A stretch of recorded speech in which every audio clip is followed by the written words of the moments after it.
Olá pessoal, sejam bem-vindos a mais uma edição do USMLcast. Temos aqui a nossa co-host Mariana Gonçalves.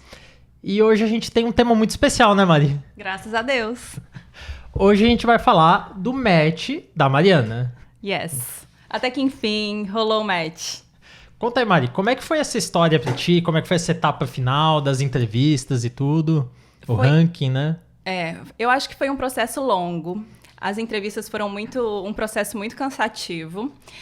Mas muito emocionante também. Não sei se é emocionante, né? Mas assim, é um momento ímpar da vida. E deu tudo certo. Não sei nem pra onde começar, né? Sim. A gente já fez um podcast falando um pouco da experiência de entrevista, né? Uhum. Como que foi pra ti a ansiedade entre as entrevistas até chegar na ranking list, no match? Tá. Então, quando acabaram as entrevistas, foi um sentimento muito louco de tipo assim... O que eu posso fazer agora? Porque não tinha mais nada pra fazer, né? Você quer fazer alguma coisa, mas você só tem que esperar. Uhum. Então, foi uma angústia, assim, esperar. Mas o pior foi a semana antes da semana do match. Nossa, terrível. Terrível. Foi Sim. pior. Então, assim, a semana do match... Tô um pouco rouco. A semana do match basicamente, é uma semana que começa na segunda-feira. Quer contar um pouco você? Posso, só pra vocês entenderem. A Match Week, na segunda-feira, você recebe o e-mail dizendo se você deu match ou não. Com isso, você já sabe se você deu match ou não, se você vai pra algum local ou não. Na sexta-feira da mesma semana, você recebe a informação do local que você deu match. Onde você vai morar, onde você vai fazer residência, onde você vai morar e etc. Uma coisa que eu aprendi nesse match, inclusive, que eu achei muito interessante, é que pro pessoal da General Surgery, na segunda-feira você recebe a informação se você deu match no Categorical ou no Prelim, considerando que você tem aplicado pros dois. Então isso, na segunda-feira, já é muito importante pro pessoal da Gen Surg. Isso é muito legal, né? É. Queria. Não, mas então, foi muito louco, porque pra mim, o pior foi antes da segunda-feira. Foi antes de saber se eu ia dar match ou não. Uma ansiedade. Aí chegou segunda-feira, foi o melhor sentimento do mundo, saber que tinha dado certo. Aí de segunda até sexta, a ansiedade até esperava, sabe? Tava de boa, é mais tranquilo. Sim. Mas, Mari, me tira uma dúvida. Por que tu tava tão ansiosa pra segunda-feira? Porque tu teve 15 entrevistas. Mas não dá. Tipo assim, você pode ter 20 e não passar, né? Pode. Então, eu tava muito ansiosa. Só pra quem tá nos assistindo entender, mas é um jogo matemático. Quanto mais entrevistas você tiver, maior a probabilidade que você tem de dar match. Essa probabilidade nunca chega a zero. Nunca chega a 100, melhor dizendo. Zero chega. Zero chega. Então você sempre tem um medinho. Com 15 entrevistas, eu acho que é do quê? 95, 97% de chance, alguma coisa assim, né? O gráfico pra MDs é um pouco diferente, né? Mas... Qual é o número de entrevistas que já começa a chegar lá no 90%? Começa a achatar, né? Eu acho que é de 8 a 10, alguma coisa nesse tipo. Tá. É um gráfico bacana de ver, né? Uhum. Pra vocês entenderem, ele é um gráfico que ele faz essa curva e depois ele achata e nunca chega a 100%. Infelizmente. Isso é porque sempre teve alguém, em algum momento da história, que não deu match. Às vezes o pessoal tem problema com o visto, às vezes desiste antes, alguma coisa, e aí por isso que não chega a 100%. Uhum. Então, eu acho que esse gráfico me dava um pouco de tranquilidade, assim, de saber que eu tava com as 15 entrevistas e a chance era grande de dar match. Uhum. Mas não é 100%, né? Não é 100%. Que coisa, Sim. E aí na segunda-feira a gente recebe o e-mail dizendo se deu match ou não. Uhum. E sexta a gente vê pra onde é que vai. E como é que foi pra ti essa expectativa? Do segundo? Então, eu acho que meu coração já sabia, sabe? Tipo assim, eu queria muito abrir esse e-mail e, tipo, já tinha realmente as minhas expectativas e eu fiquei feliz. Sim. Isso é outra coisa, porque no segundo dia você sabe que deu match, mas dá um medo, né? Tipo, pra onde é que eu vou? Será que eu vou pro último lugar do meu ranking? Será que é o penúltimo? Será que é um do top 3, né? Uhum. Então... E assim, eu tive algumas entrevistas que eu não gostei do local, mas mesmo assim eu quis ranquear. Então, podia acontecer, né? Podia. Eu podia ir. Isso é uma coisa importante. Quando você vai fazer seu ranking, você tem que... Se você ranqueou, é um comprometimento que você vai se você der match. Então, se você não quiser ir pro local de qualquer forma, não ranqueie. Porque se ranqueou, é uma obrigação dos dois lados, você tem que ir, o hospital tem que te contratar. É bom pra gente, que se a gente passar, a gente vai ter que ir, né? Sim. Tipo, eles vão ter que aceitar. Mas uma coisa que minhas amigas não entendiam. Eu falava que tava chegando o match, aí todo mundo, nossa, espero que você passe em todas. E, tipo, não dá. Quer explicar um pouco? Como não dá? Quero, porque eu já ouvi isso também. Então. E uma vez eu vi alguém que deu match em Harvard e alguém falou, nossa, deve ter passado em várias, né? Não. Gente, o match é o seguinte, o algoritmo, ele cruza as informações e você dá match em um local. E é isso. Não existe dar match em vários locais, não existe passar em vários locais. Inclusive, mesmo que você passe na sua primeira ou segunda opção, não dá pra saber se não fosse ela, seria a 10ª opção, sabe? Não dá. Pode ser que não. Pode ser que não. Pode ser que... E é muito louco você pensar que às vezes pode ser Harvard ou, sei lá, um local muito menos desejado, sabe? Porque realmente pode pular muito. E assim, não tem como passar pra vários, não tem como dar match em vários. O match é um e é isso. Eu não sei o que eu acho. Se eu acho isso maravilhoso ou se eu acho isso mais ou menos. Porque a gente quer passar em todas, né? Mas, ao mesmo tempo, isso é muito menos bagunça. Não tem aquela coisa de tem que esperar rodar a lista, né? Sim, é verdade. Porque no Brasil fica aquela coisa, né? 15ª chamada, coisa assim. É muito ansiogênico. Sim. Terrível. Não, isso é verdade. E acaba ficando ruim porque demora muito para as coisas se definirem, né? Pelo menos no match, um dia define e vai embora. Eu tenho uma amiga que ela... O programa de residência lá no Brasil tinha começado e ela entrou um tempasso depois, sabe? Então, é isso. Sim. Tinha um colega meu também, um amigo meu da neurologia, alguém tinha desistido de última hora e aí ele entrou na segunda semana de residência. E aí foi. Pega o bonde andando. Pega o bonde andando. Aqui, às vezes, isso também acontece, tá? Pra deixar claro. O match é uma obrigação contratual dos dois lados, mas eu já ouvi falar, por exemplo, tem alguns países do Oriente Médio que é bem mais difícil conseguir visto. Tá. E o Hospital da Nerra, inclusive, teve um residente que não conseguiu visto.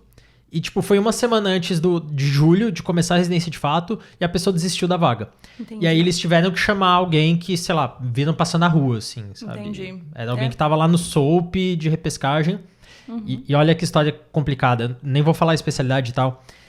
Esse residente que foi pego na repescagem era tão ruim, mas tão ruim, que foi demitido depois. Você tá brincando. Sério. Ai, isso é duro, né? Porque era uma pessoa que realmente era bem, bem ruim. Não foi escolhido de primeira porque tinha alguma red flag mesmo. E a pessoa não conseguiu se adaptar, sabe? Não botava esforço, não tinha produtividade. Isso é uma coisa muito importante. Você vem para os Estados Unidos, você tem que estar disposto a trabalhar. Você tem que estar disposto a aprender como é o sistema, entrar no sistema e fazer o jogo. No Brasil, o Note é rapidinho, então vou fazer assim também. Não dá, né? Tem que... E você sabe, eu acho que nisso é uma coisa que a gente se destaca bem. Posso estar errada, ainda não entrei, né? Mas eu acho que a gente, brasileiro que vem pra cá, tá muito interessado em estar aqui. Então faz as coisas muito certinho. Pelo menos eu vou fazer. Né? É a impressão que eu tenho. Não, eu concordo total. E eu acho que isso é um dado histórico muito evidente. Se a gente observar a quantidade de brasileiros que deram matches em fellowship de alto nível... ou viram chief residents, ou alguma carreira brilhante, sabe? Alguma carreira de sucesso, é muito alto. Então eu acho que os brasileiros que vêm pra cá... Tem um amigo meu, ele brinca que brasileiro é IMG Premium. Gostei. Porque brasileiro se adapta fácil. A cultura é muito parecida, então a gente não tem muito choque cultural. A gente navega na cultura americana com muita facilidade. A gente consegue ver as diferenças, mas consegue navegar de boa. E eu diria que a gente navega super bem ainda, porque às vezes o americano é um pouco mais fechado, às vezes, nem sempre. E a gente nota isso e a gente consegue ser até mais simpático, mais empático. Então eu acho que é até benéfico pra gente. Gostei. E outra coisa que a gente tem facilidade com visto, né? Eu sei que tu não tem problema do visto, mas mesmo quem precisa de J1, de algum outro visto, é muito mais fácil conseguir no Brasil do que em outros países. Não sabia. Legal. Tem uma amiga minha, Alana, ela tava falando que uma colega de residência dela, eu acho que ela era da Índia, não, acho que era da Síria, uma coisa assim. E a colega de residência dela, durante toda a residência, não estava indo visitar a família, porque no J1, quando você visita outro país, você tem que renovar seu visto antes de voltar. Tá. E essa amiga dela tinha medo de não conseguir renovação. Caramba. Tá, entendi. Então, em todo o período do J1, ela não saiu do país. Para brasileiro, isso não acontece. Brasileiro pega J1, vai direto pro Brasil e tal. Vai passear. Entendi. Amém. Tá. Sim. Isso a gente fica mais tranquilo. É bem mais tranquilo, né? E, de novo, tu não vai ter esse rolo, né? Mais fácil com não tendo que fazer rolo burocrático. Eu sempre falo isso, o Green Card não é que vai mudar totalmente a sua vida, mas deixa a vida mais fácil, né? É menos papel pra preencher. Cara, sabe que eu tive uma conversa muito legal com uma amiga minha, sobre o Green Card. Eu tava assim, como que o Green Card influencia pra você conseguir uma entrevista ou não, né? Eu não sabia se eles colocavam filtro, se não colocavam. Aí ela me falou o seguinte, Mário, o que eu acho que acontece é o seguinte, no final, quando eles vão ranquear os aplicantes, se tem um aplicante que sai com uma nota igual a de um outro, eles vão dar preferência pra quem tem o Green Card, tá? Se bate lá no final... Eu acho que não. Não? Não. Não é assim. Me conta. A questão do Green Card é a seguinte, algumas instituições têm departamento de visto. As instituições que têm departamento de visto não estão nem aí se você tem Green Card ou não. Instituições menores ou que não têm departamento de visto, aí sim elas vão querer que você tenha Green Card para receber a entrevista. Eu sei de instituições que filtram no momento da entrevista. Tá, não sabia. São poucas, tá? Normalmente é a instituição que não quer preencher o J1 de jeito nenhum, porque tem que fazer alguns formulários. Entendo. Eles não têm ninguém para fazer isso e não querem fazer, e aí eles não se envolvem. Mas eu diria que é no momento da entrevista. Pelo menos com todos os colegas que eu conversei e informações que eu recebi, é antes. Então tá. Sabe? Novas informações. Melhor, né? Bom, pra gente. Mas uma coisa que eu gosto sempre de falar, o Green Card, fazendo comparações de pessoas que eu vi com application semelhante, eu diria que o Green Card te dá 2 entrevistas a mais, alguma coisa nesse nível, sabe? Eu vi um monte de amiga agora que passou sem Green Card. Green Card não mudou nada. Sim. E eu conheço gente que passou bem, assim, com 15 entrevistas, com 10 entrevistas, pra lugar bom, que não tinha Green Card. Então, eu acho que é muito confortável você não se esforçar totalmente no processo e aí você falar, eu não passei porque eu não tinha Green Card. Difícil, não. E aí, normalmente, essas pessoas, quando você começa a perguntar mais, você vê que ela não estava preparada totalmente, né? E outra coisa, eu acho muito massa, tipo a Isa Matias. Ela veio, fez tudo na raça, ela não tinha Green Card, ela pegou o J1. E tipo assim, você não querer vir pra cá por causa de burocracia de visto, não pode, né? Isso vai ser o menor dos seus problemas. Sim. A Isa pegou o H1B. Ai, já de começo? Sim.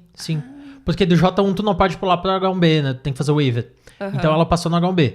Mas a Isa, eu concordo que é um bom exemplo. Ela veio pra cá e ela tava disposta a pegar J1. Mas aí quando ela fez as entrevistas, tinha local que oferecia H1B. Nossa. E aí ela ranqueou primeiro. Perfeito. Tá certo. Você já falou um pouquinho de visto, a diferença do J1 pro H1B? Eu já falei em alguns vídeos, mas eu acho que é sempre bom relembrar, porque o pessoal fica com dúvida, né? Basicamente tem 2 diferenças. 2 grandes vistos quando a pessoa vem pra cá. O Green Card é o mais típico, não tem muita enrolação. O J1 é um visto de trabalho/estudos temporário. Em teoria, é para você vir fazer a residência e depois voltar para o seu país levando conhecimento. Muita gente quer ficar aqui depois, todo mundo praticamente, né? Então, o J1, quando você faz, você precisa ter um período de waiver. O waiver é um período de 3 anos em área considerada underserved, onde você vai estar trabalhando, ganhando seu salário de attendee, e aí você mata esse waiver e depois você pode ficar aqui nos Estados Unidos. Ou você pode voltar para o Brasil e ficar 2 anos lá. É uma possibilidade para matar esse waiver aí também para resolver isso. O H1B é mais simples. Você pode continuar aqui depois da residência sem nenhum limite, nenhum rolo, mas o hospital tem que pagar por ele. Então existem menos hospitais que oferecem o H1B do que o J1. E outro problema é que é mais difícil dar match no fellowship com o H1B. Não sabia. É porque o hospital do fellow também tem que pagar de novo. Entendi. E eu acho que é $4.000. Nossa, por aplicante. Por aplicante. Isso é demais, né? Entendo. Então, o J1 é mais fácil de dar match no fellow. Interessante. Tá. E assim, gente, uma coisa. Quando eu falo de J1 tem que fazer waiver e tal, as pessoas acham que você vai, não sei, ganhar pouco, viver com dificuldade. Tem um amigo meu, eu tava conversando com ele essa semana. É colega da Nerra. Ele tá se formando em Palm Cred e ele vai fazer um trabalho de waiver. Ele não me falou exatamente quanto é que ele ia ganhar, mas ele falou que ele não estava saindo de casa por menos de 450. Gente, 450 mil por ano, não é pouco. 450 mil dólares por ano, tá? Pra deixar claro. Tá ótimo. Esse waiver eu quero. Ele falou que... E o cara é super engraçado. Ele falou que nas entrevistas, alguém ofereceu 300 pra ele. Ele falou que pegou, dobrou o papel e falou, não. 300... Podia ter me avisado que eu nem vim aqui, eu já pego o avião hoje, obrigado... Agradeço pela presença, e os caras começaram a suar, né? Eles falaram, não, doutor, vamos sentar, isso aqui é só exemplo de contrato, é só pra mostrar o contrato. Aí ele, não, 300 nem fala comigo, é 450 é meu mínimo, abaixo disso a gente nem conversa. Que Obrigado pelo máximo. tempo de vocês. Gente, amei. E os caras se apavoraram. A doutora Alice Gallo, ela fez waiver também, e ela falou que foi num lugar super bacana, eu não lembro onde. Foi na Mayo Clinic, né? Ai, que terrível, waiver péssimo. Sim, eu conheço alguém que fez waiver na Yale também. Perfeito. Só para vocês entenderem bem o conceito de waiver, você tem que fazer trabalho em área underserved. E a definição de área underserved é que atende um determinado percentual de pacientes com Medicare. Entendo. Essa é a definição. Então, assim, se tiver uma unidade de Harvard que atende Medicare, entra como underserved. Ótimo. E dependendo da especialidade, pode ter mais ou menos Medicare, ou dependendo do local e tal. Tá, então realmente pode ser em qualquer lugar do país. Pode. É possível. Não dá pra desconsiderar só pela localidade. Não vai ser... Não tem waiver numa clínica privada, por exemplo, porque daí não vai... Não vai atender. É. Não. Mas então, isso é o menor dos problemas. Não sei nem se é um problema. Eu concordo. Eu acho que não é um problema, na verdade, porque... Eu tava conversando com um primo da Nel uma vez, e ele é engenheiro, e ele tinha muita inveja de médico. Porque ele falou assim, cara, eu planejei minha vida por 5 anos, 6 anos, apliquei pra um monte de emprego, sabe? Fiz um monte de coisa pra poder vir pra cá e conseguir um visto de trabalho. Lutei muito pra vir pra cá e conseguir um visto de trabalho. Vocês aplicam e quando vocês dão match na residência, vocês ganham visto. Entendo. Sabe, pra brasileiro conseguir visto, pra qualquer medida, na verdade, por medicina é muito fácil, né? Tu consegue um emprego e visto ao mesmo tempo. Entendo. E pras outras profissões, não. Eu entendo. Então é mais simples por esse lado, né? Pô, qualquer pessoa, tu chega assim, cara, eu te dou hoje nos Estados Unidos um visto pra você e pra sua família e um emprego. Quer ir? Tio. Vamos. Imagina. Agora? Não, eu entendo um pouco da inveja, não tem jeito. Inveja que eu digo... Não. Sim. Invejinha boa, muito. né? Sim, espero. Mas sim, eu entendo, muito diferente. É mais difícil as outras profissões, né? E várias outras profissões você nem consegue visto, né? Sei lá, alguma profissão mais manual, você tem que ter o seu visto pra vir pra cá. Mas eu tenho o marido de uma amiga que vai revalidar aqui também, que o marido dela trabalha com um martelinho de ouro e, tipo assim, ele conseguiu o green card fácil. Com um martelinho de ouro? Juro por Deus. Como green isso? card. Estão precisando. Juro pra tu. Mas Coloquei alguma meio empresa... barbeiro. Hã? Eu acho que era uma empresa. Tá, entendi. Mas assim, tem jeitos. Sim, loucura, martelinho de ouro. Ó. Os hacks de vida que você aprende no USMLcast, né? Vou fazer o quê? Revalidar ou virar martelinho de ouro? Você tenta fazer o Step 1, se não der certo, a gente vai lançar um curso, eu e a Mari, o martelinho de ouro.América, né? Vamos abrir o perfil no Instagram. Né? Adorei. Mas é uma profissão massa. Então, Deve ser, não sei nada da profissão. Eu sei, eu tô por dentro. Cara, a gente divagou total das entrevistas e do ranking, né? Do match. Vamos retornar. E Mari, só pra gente voltar um pouquinho, mas a gente deu match ali em março e tu vai começar a residência em julho, né? Tu já recebeu informações e contrato e isso tudo? Recebi. Já recebi tudo, contrato, tem que fazer um background check, bastante coisa, enviar uns documentos. E minha agenda começa, na verdade, em junho, dia 20 de junho, que vai ser orientação. Então, eu acho que eu vou para Lubbock em 1º de junho, me preparar, fazer a mudança, tudo. No dia 20, começa a orientação e a gente vai fazer a ACLS também. Ah, sim. Isso eu acho que é um ponto muito importante, porque muita gente me pergunta se a SLS é vantagem, é bônus, coisa assim. E o que tu sabe sobre isso, Mari? Na minha opinião, eu acho que é um bônus de qualquer jeito, porque eu coloquei na minha application que eu tinha, mas mesmo assim você vai ter que fazer de novo. Então, assim, é legal se você fizer e colocar? É legal. Vai estar preenchendo um campo que vai estar em branco. É legal. Mas você vai ter que fazer de qualquer jeito. Aí que tá. Eu não acho que é muito bônus, porque eles vão te mandar fazer de novo. Bom, Todo mundo tem que fazer.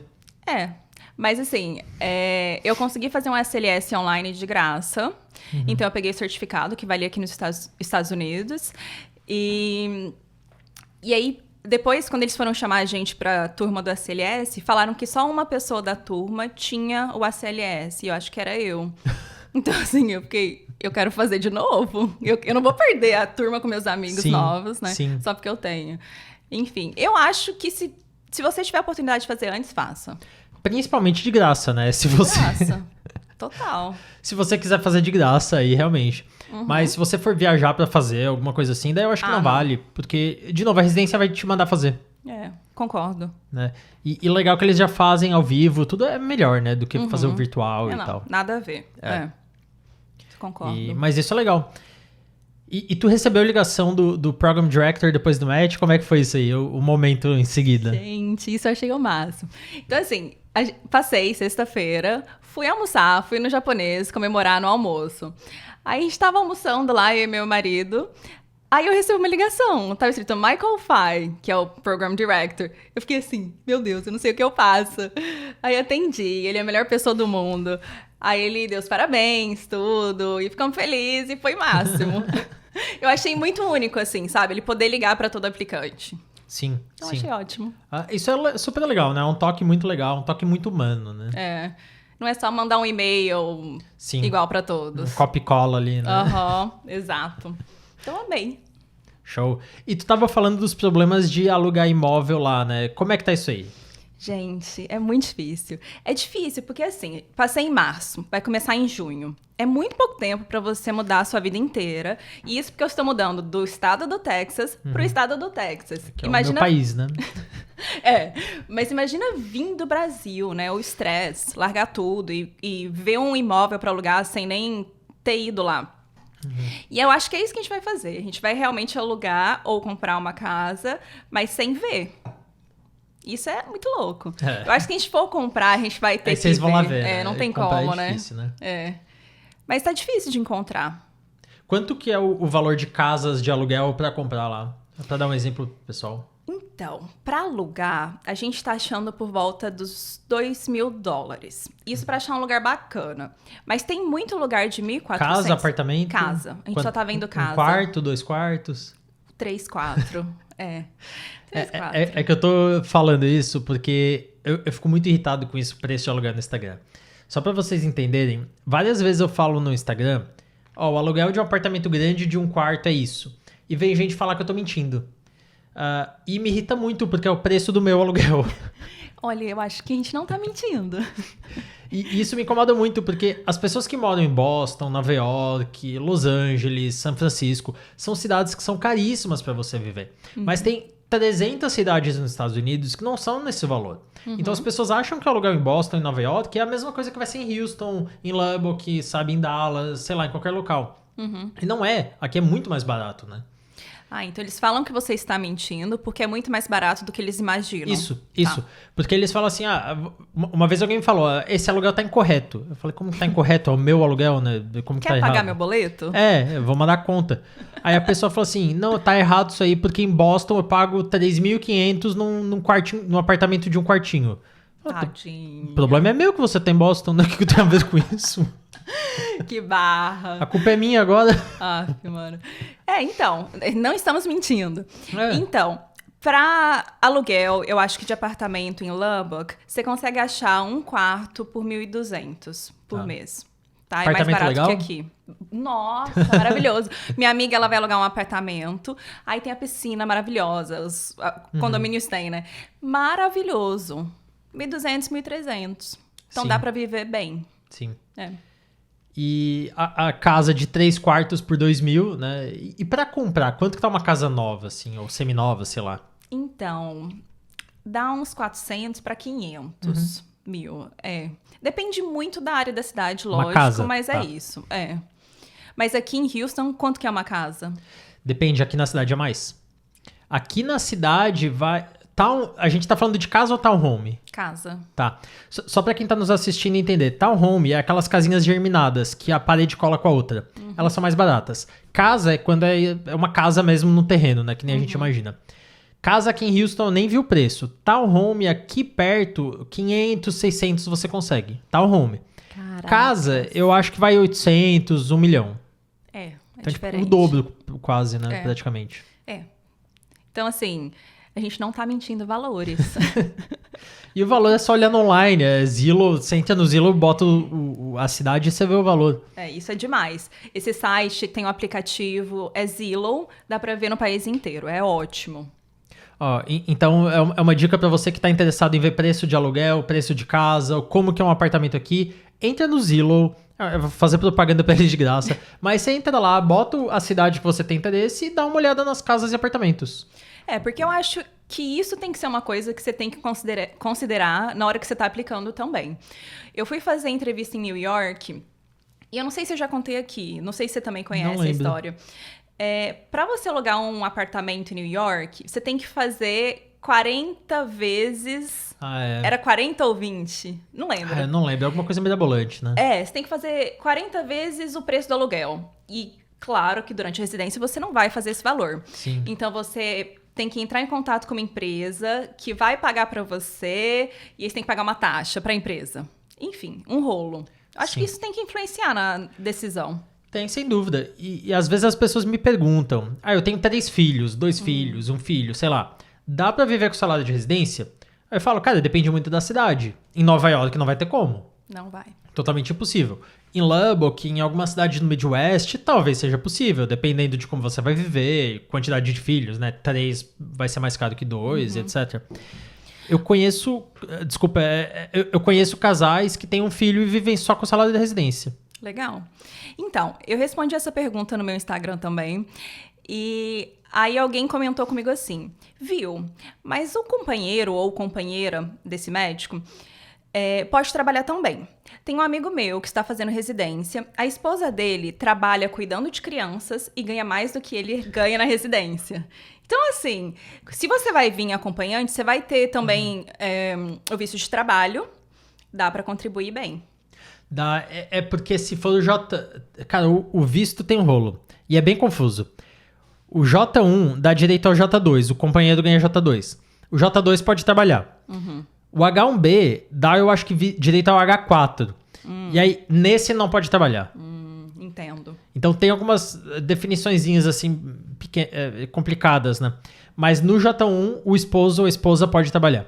Isso Que é o bacana visto de mais ver, comum, então. né? Perfeito. Dá pra fazer uma graninha boa. Dá pra fazer bastante, né? Sem dúvida. E dá pra viver tranquilo daí, né? Se o parceiro estiver trabalhando, vive super tranquilo. Também acho. E escola não paga aqui tudo, transporte público pra criança, né? Sim, pra ir pra escola, sim. porque de resto o transporte público aqui não tem muito. Mas Cara, sabe que... Não, é porque tu falou, agora eu lembrei. Até hoje eu não tô acostumado com isso. Porque quando a gente vai pra Dallas, na casa dos pais da Nerra, tem uma cidade lá, a escola elementary school, assim, de ensino fundamental. Aí, cara, tem um estacionamento deles com os ônibus.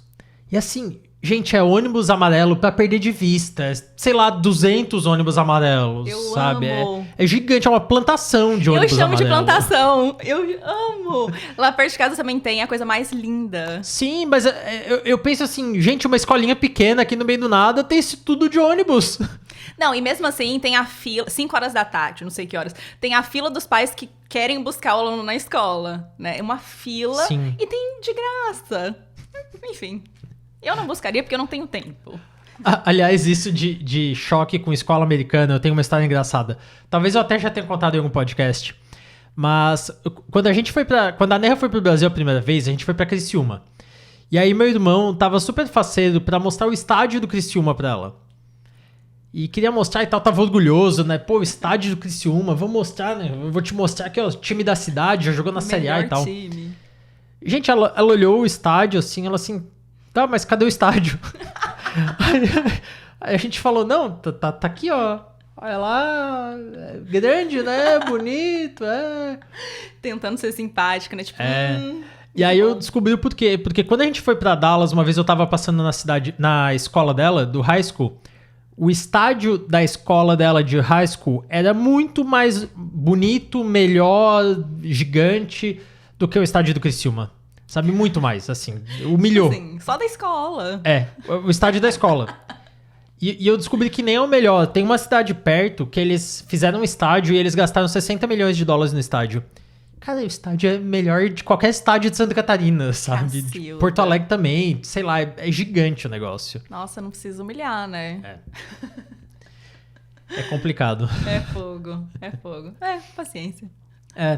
É que só de curiosidade, mas essas escolas, às vezes elas estão em subúrbios ricos. E por questão de lei, salário de professor, eu acho que é pago estadual, é fixo, tem um negócio assim. E aí a escola precisa gastar o dinheiro que arrecada. E às vezes eles simplesmente têm muito dinheiro para gastar. E aí eles botam, sei lá, clube de outras coisas, fazem mais infraestrutura, fazem estádio. E nessa escola em específico, teve um aluno que saiu pra NFL. Então, pra liga... Isso, futebol americano. A liga de futebol americano. A NFL, a liga de futebol americano, né? Então essa escola tinha muito orgulho do futebol americano, sabe? E atraía muita gente. Legal. Isso é uma propaganda pra escola, né? E os jogos, americano não é bobo, eles cobravam o ingresso dos pais e ganhavam dinheiro com o estádio. Nossa, gostei. Cara, que é tudo um negócio, né? Adoro. Não, tá certo. Tá certo. E isso é uma coisa que divide opiniões, né? Que aqui nos Estados Unidos, gente, tudo é negócio, tudo é business. O que tu acha disso, Mari? Depende. Depende do business. Não, depende. Não sei. Eu sei que você ama, né? Tudo é business. Vamos. Não, eu acho que depende do quê? Eu acho que saúde com business é bom pra mim, que você é médica, mas é ruim pra população. Então é fogo. Mas eu nem tava pensando em saúde, na verdade. Eu tava pensando em observer. Clerkship. Porque toda vida me perguntam de observer de graça, clerk de graça, cafezinho de graça, né? Cafezinho de graça é tudo, né? O que você acha de ter que pagar pra fazer os estágios? Eu acho totalmente normal. Eu acho que se algum médico vai disponibilizar o seu tempo pra te ensinar, ele merece receber por isso. Eu acho totalmente válido. Eu acho que vou ter que concordar. Sabe? Eu não vejo sentido... A expectativa de que você, como estrangeiro, vai chegar aqui e alguém vai te ensinar de graça é muito bizarra pra mim. Porque aqui as faculdades são pagas, ponto. Tudo que eles fizeram na vida, eles pagaram, né? Aí vai chegar agora, eles vão contribuir, tipo, pro aprendizado dos outros de graça. Não é esse pensamento, né? Eu acho que E outra certo. Também, por exemplo, o clerk. O estudante americano paga, sei lá, $5.000 por mês de faculdade. E aí vem o brasileiro e quer estudar de graça na mesma faculdade, na mesma rotation. Não faz sentido, né? É diferente. É um negócio que eu não entendo. E isso é uma coisa muito louca que eu sempre penso, que é a gente chega aqui muitas vezes sem dívida da medical school, passa da MET, tem dívida nenhuma, enquanto o povo tá pagando dívida por sei lá quantos anos, né? Isso é um ponto muito importante. A maioria dos estudantes de medicina aqui nos Estados Unidos tem dívida. E a dívida estudantil aqui, média, eu acho que é 270 mil. Ou alguma coisa nessa faixa. Que delícia. Média, né? Tem muito estudante com 400, 500 mil de dívida. E 500 mil de dívida, você tem que parar um pouco e pensar na especialidade que você vai fazer. O White Coat Investor, ele recomenda que a dívida... o seu salário... Como é que é o cálculo que ele faz? O seu salário vezes 2... É o máximo da sua dívida. Tá. Então, se você vai ganhar 200 mil no ano, a sua dívida deveria ser no máximo 400. Ou se você tem uma dívida de 500, você deve buscar pelo menos 250 ou 300 mil no ano. Interessante. O 2 vezes é o máximo que ele considera que vale a pena. Tá. Então, se você é jovem e você vai ter que pegar uma dívida de $500 mil para fazer... E você quer fazer pediatria, por exemplo, que às vezes tem salários menores... pode ficar complicado, sabe? Você vai levar bastante tempo para pagar. E a realidade é que se você tiver uma dívida de $700 mil, 800 mil, aí você tem que fazer uma especialidade que paga bem. Aí você não tem muita opção de vida mesmo. Aí tem que fazer alguma coisa que tem salários altos. Ortopedia, cirurgia plástica, sei lá. Ou mesmo uma sub da Internal Medicine que pague bem, né? Qual? Aquelas. As 4 grandes. Hem-Onc, Cardiology. Vou falar um take aqui pra vocês, então. Na Internal Medicine, os caras já fizeram esse cálculo. Baseado em custo de oportunidade, vou explicar o que é custo de oportunidade. Se a Mari resolver fazer fellowship, cada ano de fellowship que ela tá fazendo, ela deixa de trabalhar como attending, certo? Um attending aqui ganha uns 300 mil no ano, um hospitalist. O fellow, você ganha 70 mil no ano. Então, tem 230 mil de diferença, certo? 3 anos de fellow dá o quê? 700 mil dólares de diferença. Então, a decisão de você fazer um fellow, você deixou de ganhar 700 mil dólares nesses 3 anos. Se você calcular esses 700 mil dólares em juros compostos de 20 anos, dá bastante dinheiro. Sabe, dá bastante dinheiro mesmo. E aí eles fizeram o cálculo, quais os fellows que valem a pena de forma matemática de serem feitos para compensar esse tempo perdido. E a resposta foram os 4 grandes. Ok. Foram os 4 fellows mais competitivos, que é cardiologia, gastrointestinal, GI, POMCRIT e Hem-Onc. Quando eu falo POMCRIT é Pulmonology and Critical Care e Hem-Onc é Hematology e Oncology, que aqui nos Estados Unidos é junto. Uai, fechou. Partiu. Rheumatology ficou no 0-0. Sabia que você não ganha mais, mas você também não perde. Legal. E as outras ficaram abaixo, ou seja, você perde dinheiro fazendo fellowship a longo prazo. Que loucura. Então é tipo realmente só se você ama o rolê. Mas claro, e isso é importante também, né? Gostar do seu trabalho é muito importante. Então, você vai trabalhar com isso todo dia. Você vai trabalhar isso 20 anos, né? 30 anos, sei lá. Ou menos, dependendo do que você queira. Mas é importante gostar do trabalho. Então, eu conheço muita gente, uma amiga minha, a Alana, ela quer fazer infectious disease e ela sabe que ganha menos, sabe? Ela tá totalmente ciente. Mas ela fala, eu não tenho dívida, eu gosto e é isso que eu gosto de fazer. Eu vou ser feliz fazendo isso. Então vale super a pena. Certo.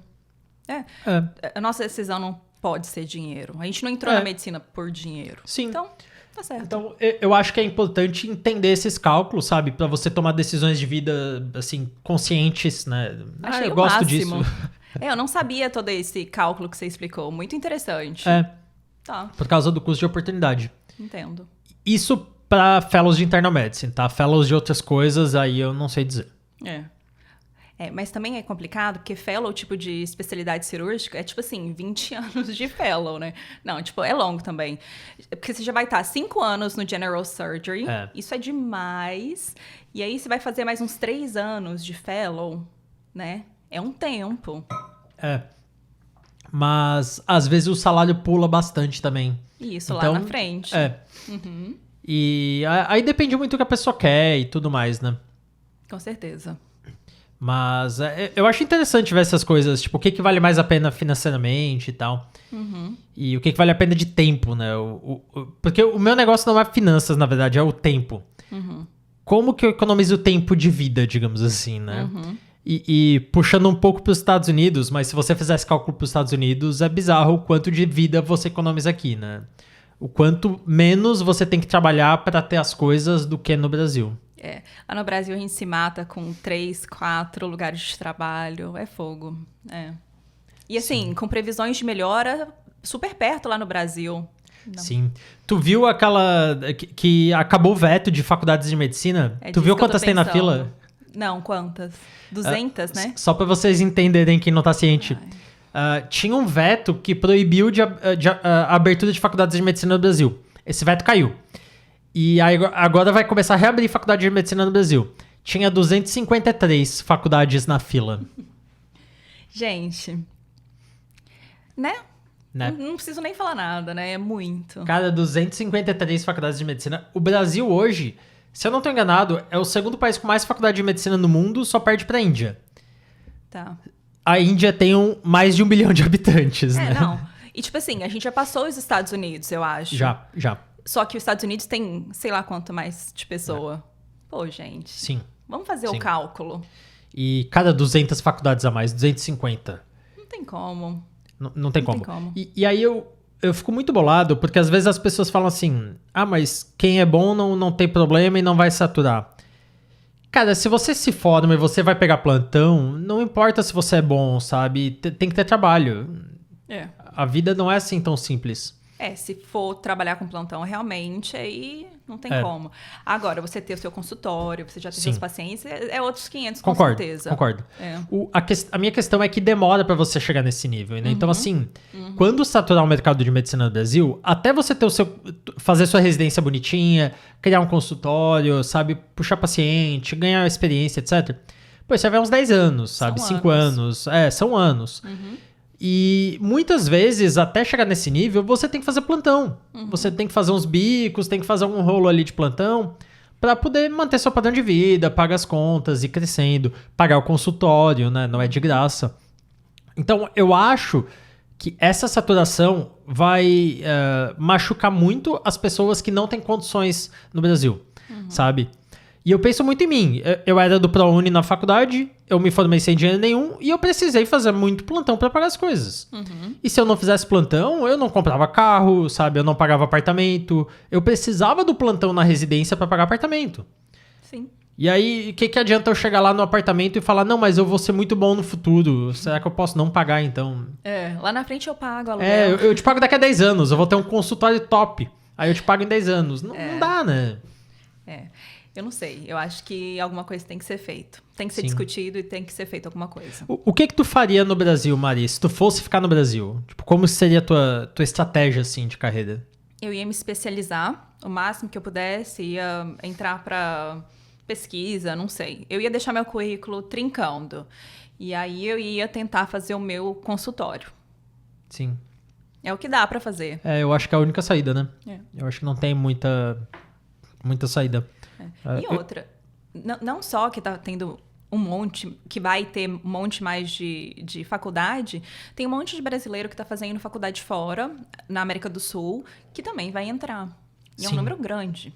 Sim, tem isso também, né? Eu vi uma notícia do Revalida que quase ninguém passou, alguma coisa assim. Eu não sabia. Mas eu posso estar errado agora porque eu vi por cima também, não dei muita atenção.